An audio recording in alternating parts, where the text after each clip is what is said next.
Shabbat Shalom, everyone. You may be seated.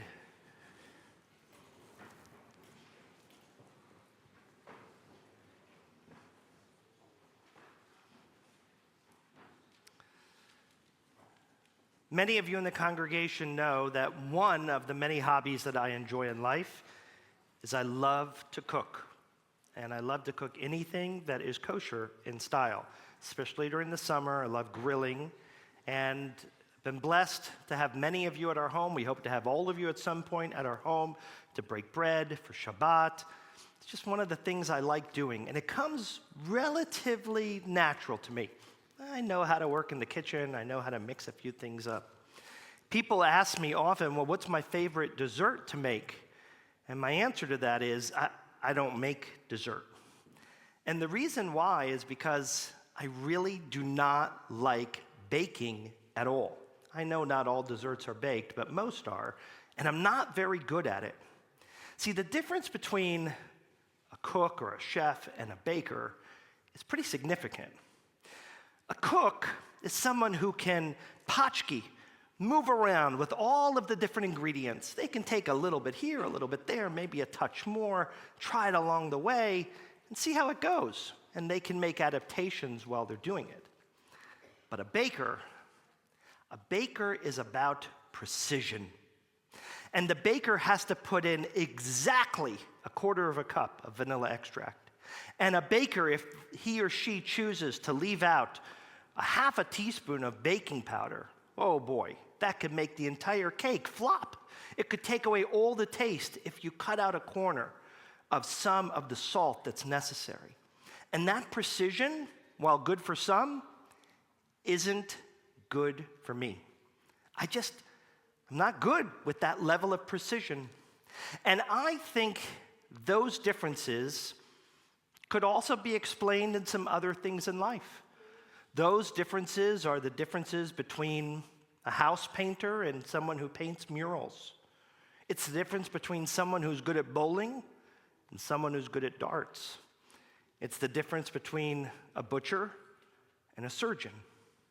That there are people who are good with specificity and good with exactness, and then there are others who just can round it out, who just get the idea, who just work better in that certain level of scope. You see, in Judaism, precision has a place, but so does the grand scope of things. Judaism wants muralists, but it also wants house painters. It wants bowlers, and it wants dart throwers. It wants butchers, and it wants surgeons. But sometimes I struggle with when it wants that precision and what that looks like. And theologically, it's very challenging for me. Theologically, we are taught, sometimes in the Torah, often in the Mishnah, and a lot in the Talmud, which basically is the code of law that most of us follow today who keep those levels of law.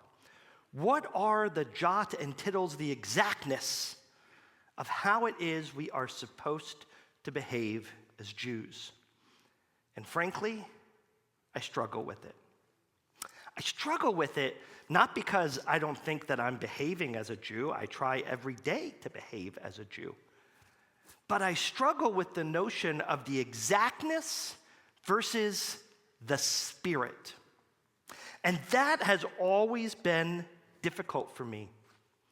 So the Torah tells us, and when I say the Torah, I mean the oral law, that we should pray 3 times a day. The Torah tells us we should keep Shabbat. It's a day to remember and keep holy. The Torah tells us all types of things that we should and shouldn't do. But what happens if someone comes to me, as they have in the past, and they say, Rabbi, I work 6 days a week. The one day I have off is on Saturday. And how I like to spend my Saturday is my son and my wife and I, we wake up a little later, we go and do some act of chesed, normally going to work at a soup kitchen for an hour and a half, and then we do something as a family. That sounds pretty religious to me.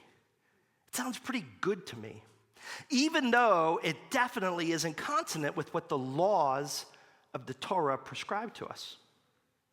I'll never forget a story that Rabbi Avi Weiss from Riverdale once told me.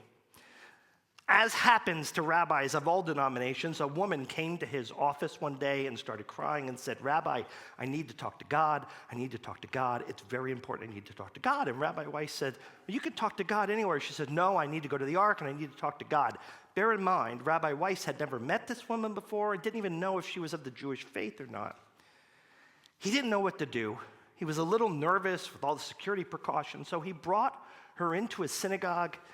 He hit the code for the ark in the middle of the week, opened the doors, and she stood before the Torah, and she started to cry.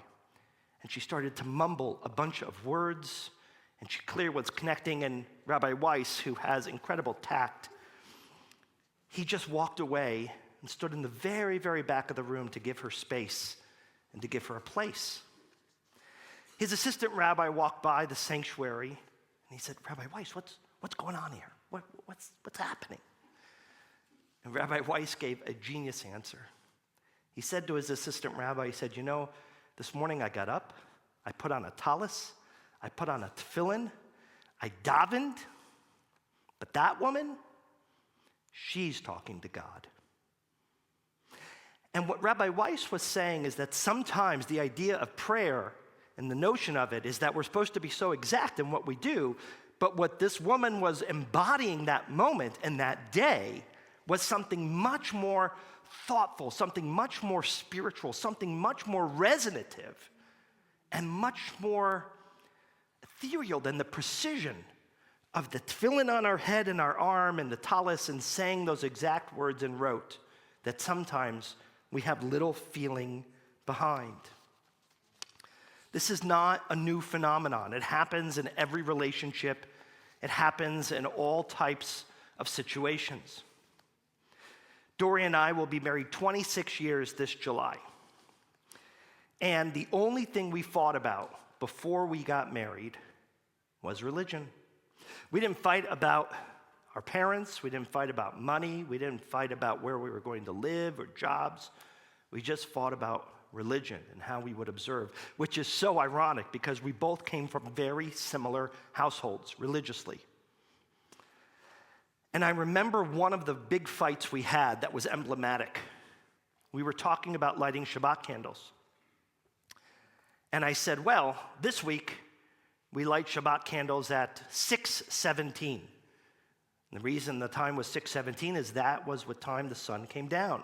And that's what time you would make sure that the candles were on the holders, and we gathered around, and everyone would be home in time to light the candles by 6:17. Next week, it could be 6:23. The week after, 6:39. Doesn't matter. It was going to change. But that's when Shabbat candles were to be lit. And Dory looked at me in a way that made me feel this big. She has an ability to do that often. And she said, she didn't say these words, but it made me feel this way. "You fool, you moron, you're a rabbi and you missed the whole plot. That's not when we light Shabbat candles." I said, well, when do we light Shabbat candles, Miss Future Rabbi's wife? And she said, "We light Shabbat candles in my house when my father comes home from work, and we can gather as a family and light the Shabbat candles." To which I said, well, that's ridiculous. That defeats the whole purpose of what Shabbat is. The point of lighting the candles is to demarcate when Shabbat begins. And if Shabbat begins only when your dad comes home, irregardless of the fact that he's a surgeon out there saving lives, and one week he might come home at 6:30, another week at 9:30, well, then you miss the whole point of what Shabbat is about. It's a 25-hour day of rest. And she said, no, the essence of Shabbat is really all of us gathering together as a family, lighting the candles, saying the blessings over the wine and the bread, and being together. That's the purpose. Now, if I did a poll of all of you here, most of you would say Dory was right. And in 26 years, I've learned to just say that when I start the conversation now. But the truth is, we are both right. And what was necessary is for us to get to a place where we could blend that idea of the precision of the law and the spirit of the law into one. Parshat Emor that was read this Shabbat is a parsha that is dedicated to the rules of the priests of old, who basically were the governors. They were the ones who oversaw all of the medicine and how it was distributed, all of the health care, all of the rituals and rites. They were in charge of everything in those days. And what was clear about the priests of old, the Kohanim, is they were precise. And the Torah, not the Mishnah, not the Talmud, it does also, but the original words of the Torah could not have been more specific about what kind of sacrifice was to be brought, when it was to be brought, what invalidated it, what it necessitated, and all of the things that could go wrong. But what happens if someone didn't have the means to bring an unblemished animal for a sacrifice, but they brought it with the blemish because it's all they could afford? Would the priest not sacrifice that animal because it might give the idea at that point that all animals that are blemished are acceptable? Or would the priest say, it's okay, I'll take your blemished animal because what you're trying to do is the right thing? I don't know if there's an easy answer for that priest in that situation. Because were I the priest, which I am not of the priestly tribe, I would worry about that precedent and what it would say. But at the same time, I would worry about what the inaction would say of not accepting that sacrifice, not welcoming that person, not doing that right thing. And if any of you think that these rules are just something that is relegated to the whole notion of rabbis when they get married and deciding when candle lighting is, or if you think they're relegated to the laws of the Torah of old and have no application today, I will tell you that you're not taking a close look at where the real rubber hits the road in modern Judaism. I have people who come forward to me regularly. They are raised as Jewish. They had bar or bat mitzvahs. They met their spouse at a Hillel at a university. And when you do a simple lineage test of who their mother was or their father, they find out that they are patrilineally Jewish, but not matrilineally Jewish. Simple way of saying that is their mother wasn't Jewish, which means according to strict Jewish law, they are not Jewish. But they identify as Jewish. They went on birthright. They loved the state of Israel. They were active in Hillel. They had a bar bat mitzvah at a Reform synagogue. And now we as people who are married to precision and spirit are going to say what? If we say you are Jewish and need to do nothing, well, then what happens? We've now set a precedent where the matrilineal line no longer matters. And if we say you aren't Jewish and you can't be part of our tribe, and I don't care what you think you've done for the last 30 years of your life and how you've identified and the charity that you've given and the way that you've prayed and the trips to Israel you made and the donations to Hillel and your commitment, well, then you're just taking away someone's very core of their identity. You're denying it. So what do we do to find that balance? What do we do to find that place in the middle that can accept someone for their identity and also follow the letter of the law? How do we thread that needle in a way that opens up arms of embrace without shunning away what is our tradition and what is our law? Because every single time in our tradition where we don't think about the spirit, the emotion, or the feeling of the person who is fulfilling the responsibility or transgressing the crime, and we only think about the letter of the law, we lose. We lose as a people. We lose worshipers. We lose shareholders. We lose connectivity, and we lose the spirit of why this was crafted.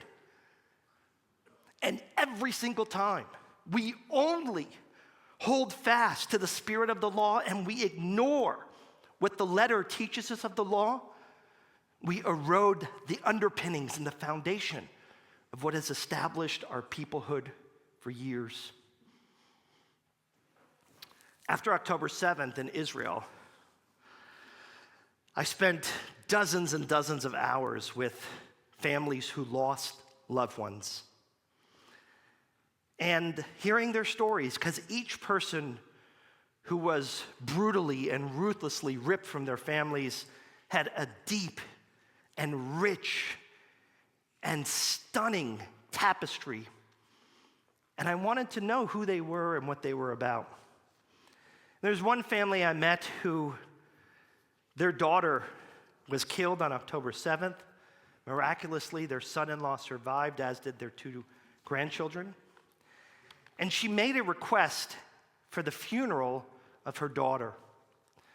Her daughter was one of the ones whose body was found 4 days after October 7th and was relatively soon to be buried only 5 days after that. The reason why it took 5 days is there was such a tremendous backlog of bodies and funeral workers. The country had never been prepared for such a thing. And the family, which was Zionistic to its core and had felt that this was a moment for what's called achdut, for unity, and a moment for hope, even in the midst of their darkest hour of the brutal murder of their daughter, they went to the central rabbinate of Israel who was overseeing the officiation of their daughter's funeral, and they said, listen, we know you're going to want to say the Kaddish prayer. We want to say the Kaddish prayer. We know that you're going to say the Kel Malei Rachamim prayer, the memorial prayer. We want you to say that in memory of our daughter. But we want to do one other thing that's pretty unorthodox. We want to sing Hatikvah. We want to sing the national anthem of Israel. There'll be thousands of people at her funeral, many who knew her and loved her, and a handful who never knew her, but are there because they knew what she stood for. And we need to galvanize this moment of unity and to sing Hatikvah. And the rabbi looked at her and said, no, we can't do it. And this woman, this mother, this heartbroken soul, had her heart broken all over again. Because the God that she prayed to, the God that she believed in, the God who oversaw the homeland that she and her husband made aliyah to, and that she built a family in, that God wanted her to sing the national anthem of Israel. And the rabbi who was interpreting that law, that rabbi said no, and here she was trying to reconcile the irreconcilable, to reason the unreasonable.